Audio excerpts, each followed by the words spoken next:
We ready? Yes. All right. Good evening, everyone. I'm Robert J. Conti, the 3rd Chief of Police of the Metropolitan Police Department. I want to give you an update on the shooting situation that we had here this evening. Just about 8:20 p.m., members of the Metropolitan Police Department were in the area, heard gunfire in the area of 14th and Riggs Street Northwest. Members responded to that area, responded to the shooting scene within about 5 seconds after hearing the shots, where they located 2 individuals suffering from non-life-threatening gunshot wounds. It appears at this time that at least one of those individuals was the target of the shooting. The other individual is possibly an innocent bystander. Those individuals are recovering right now from an area hospital. They're recovering from their wounds and being treated at area hospitals. I think this really kind of speaks to the brazenness of some of the criminals that we're seeing in our community. Just prior to this shooting, members of the Metropolitan Police Department recovered a firearm just blocks away from here in the 1100 block of S Street. They recovered another firearm in the 1400 block at 14th and Irving Street. And we're just seeing a proliferation of firearms in our communities. We've recovered over 1,100 illegal firearms off the streets of the District of Columbia so far this year. That's on pace of where we were same time last year. We're asking for the public's help. If anyone has videos or anyone has information, to call us at 202-727-9099 or 50411. You can text us anonymously. You can also send videos to press at mpd@dc.gov. You can send videos to that, and we will be able to view any videos. We believe that there were a lot of people in the area when this occurred. We have a video that we will be releasing to the public immediately following this, as well as still images of our suspects and the vehicle that was involved in the shooting. Chief, do you believe that either of the 2 men shot were bystanders, or do you think they were part of some kind of altercation? It appears that at least one person was targeted and the other person may be an innocent bystander. Again, this is very, very, very preliminary information. Can you identify which one was the target and which one was the bystander? No, I'm not able to make that distinction at this point. How many shots were fired? More than one shot. You know, this happened just down the street from the place where a man was killed by a stray bullet leaving dinner.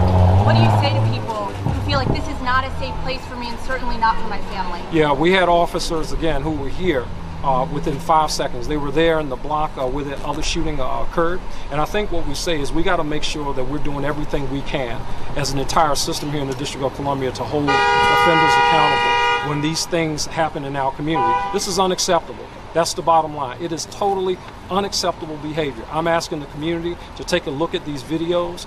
If you know the person or the vehicle or somebody who was in that, there's one individual with a very distinctive hoodie that he was wearing. Please look at that very closely. And we're asking for the community's help to call us, again, 202-727-9099 or 50411.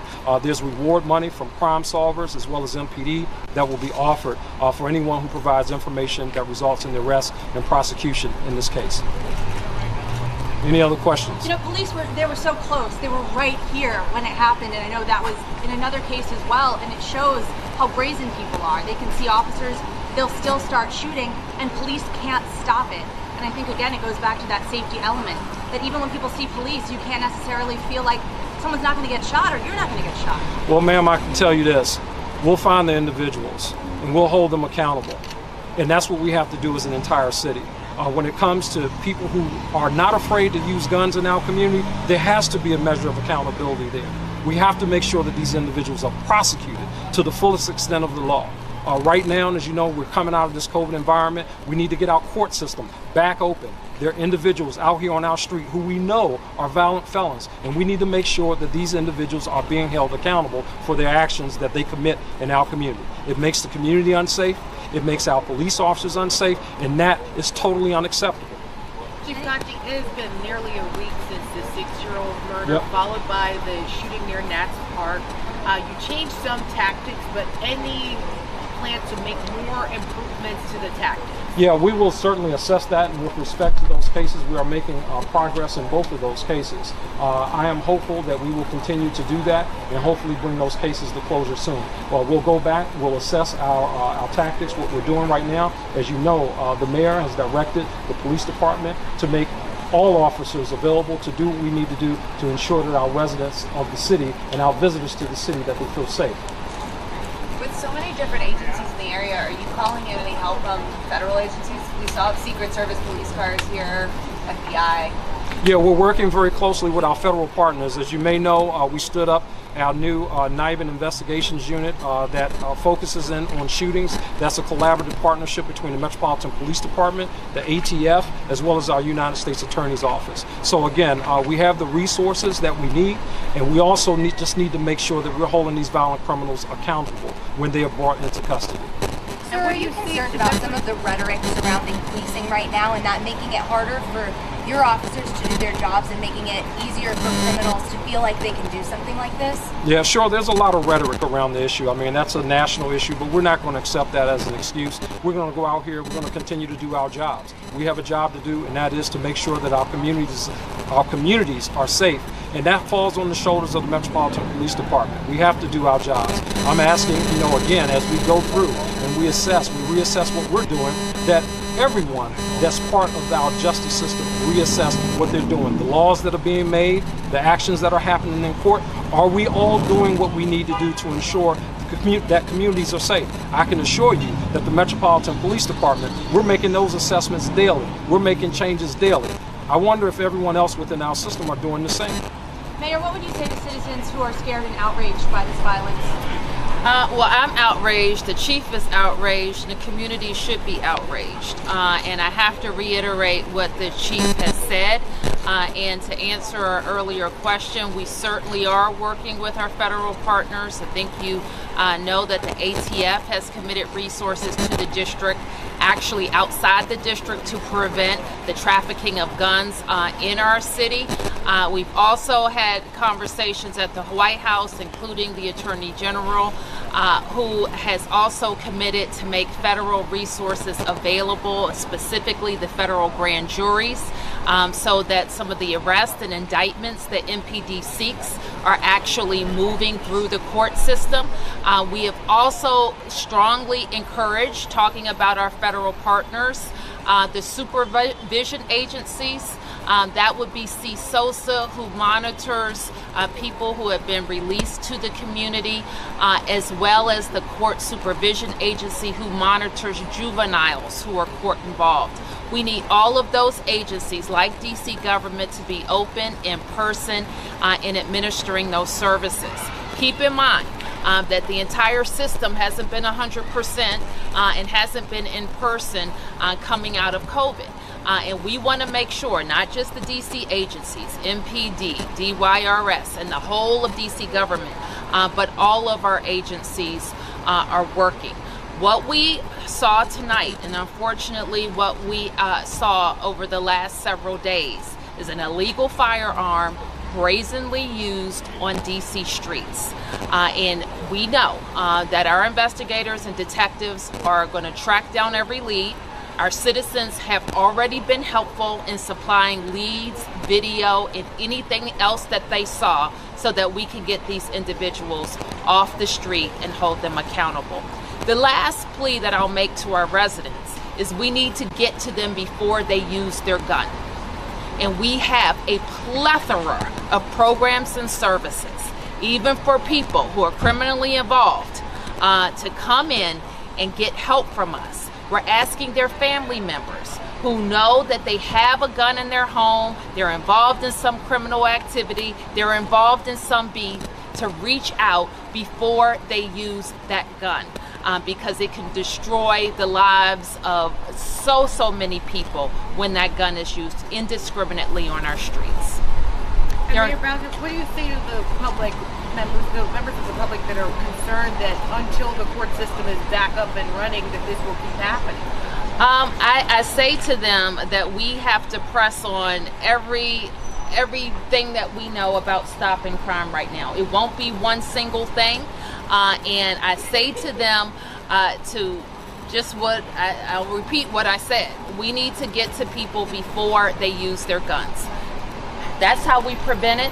And if we can't prevent it, we're going to make sure that we hold people accountable for this. But I can assure every resident, and not just MPD, but all of DC government will be doing, checking everything that we're doing to make sure that we're addressing it as best and as fast as we can to stop the shooting.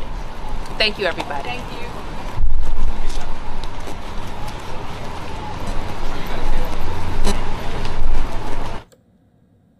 All right, we were just listening to Chief of the Metropolitan Police Department in Washington, D.C., as well as D.C. Mayor Muriel Bowser, joining me right now to kind of recap exactly what was said and what we know at this hour. My colleague Daytona Everett. Daytona, what were your key takeaways? What do we have to know about this? Yeah, so Andrew, incredible timing on this. As we've been showing you all day today, Attorney General Merrick Garland making his way to several different cities, one of them not being Washington, D.C., but talking about gun trafficking. You heard D.C. Mayor Bowser saying right there that this is yet another illegal firearm brazenly used on city streets. We know that there's been several shootings just over the past couple of days. You heard one of those reporters asking if this is even a safe area anymore. And then she also asked, is it safe to think that even if there's a police officer in the vicinity, if that would even keep the area safe? And they said, you know, they're doing what they can. They said a police officer was there within 5 seconds. There was officers right down the street during this shooting, but still 2 men being shot tonight. The investigation underway. They are hoping that someone from the public can come forward with more information. They have released a little bit of info about the suspect. A black Honda Civic is the car that they were driving. Of course, they're going to be releasing new images, new videos to the public to hopefully help in this investigation. But yeah, that's pretty much what I got from this. You know, a couple big quotes from that press conference there. They said that we'll find them and we'll hold them accountable. They're taking these situations seriously. These shootings, they said, need to be held accountable, these shooters, so that in the future it doesn't happen again and it's not so easy for them to access these firearms, illegal firearms. Yeah, Mayor Bowser definitely saying that no doubt in her mind that she thought that the gun or the weapon, whatever used in this particular shooting, will turn out to have been illegal. We also heard from Chief Conti that they believe that one of these victims today was targeted by the shooter and that possibly the other one was just an innocent bystander. They said that the police department will, very soon after this briefing we just listened to tonight, they'll be releasing new video and new still images of possibly the vehicle in question and some images of the suspect or suspects involved in this. You were talking about words used by those officials there, and we heard from Chief of Police Conti, brazenness, the brazenness in which people feel that they can do this in a very, very busy area of the nation's capital and get away with it. You heard there that many of the questions from reporters were indicating that these things do not happen in these areas of Washington, D.C. And having lived there myself, I know from experience that, outside of the Nats Park and in the 14th Street district where there are tons of restaurants and shops, this is unprecedented, and this is highly unusual. I also thought it was very interesting as well that Mayor Bowser kind of attributed, and you also heard from Chief Conti as well, attribute some of the rise in this gun violence and in this crime this summer to the fact that many of the D.C. courts have been not in person, and so therefore you have basically, you cannot have perpetrators, suspects come in to be arraigned, to be indicted on these charges. They either have to sit in detention or just be out on bail because the court system is so backlogged right now because they cannot have hearings in person. Right, exactly. Also, coming from the police chief and from Bowser today, they said the community should be outraged with what is going on right now in the streets of Washington, D.C. Going a little bit further into what you just mentioned, Andrew, yeah, they're saying everyone needs to be pulled back in person. This is just as much of an issue as the coronavirus pandemic. That's the status that they're pointing this towards, violence in the streets. Also, they said that they want to make sure all of these agencies are working together, both locally and federally. She did talk about those gun trafficking initiatives that Garland and the rest of the Biden administration are trying to take here. It'll be interesting to see what that looks like moving forward. Also interesting to note, the other day, Bowser coming out and talking about the fact that she has already told the Metropolitan Police Department that they can use any overtime they need.